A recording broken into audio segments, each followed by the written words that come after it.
ஆனால் இன்னைக்கு தமிழ்நாட்டில் சட்ட ஒழுங்கு எப்படி இருக்குங்கிறதுக்கு இந்த வீடியோவே சாட்சினே.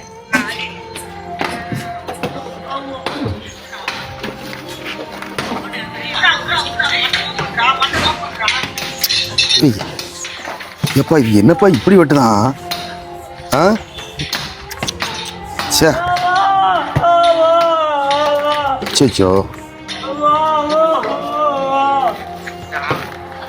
என்ன தெரியுது?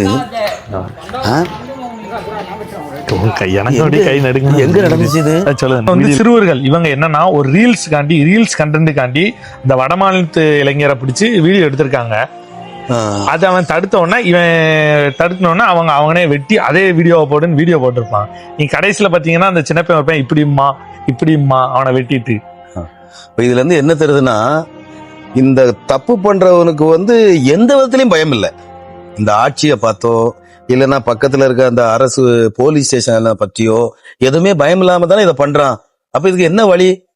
இதை பண்ணுனா இது நடக்கும் அப்படிங்கிற ஒண்ணு பயம் இருந்தா தானே எதனாலும் சட்ட ஒழுங்கு இதா இருக்கும். இந்த திராவிட மாடல் அரசு எவ்வளவு கேவலமான அரசுங்கிறதுக்கு தான் இந்த எடுத்துக்காட்டு.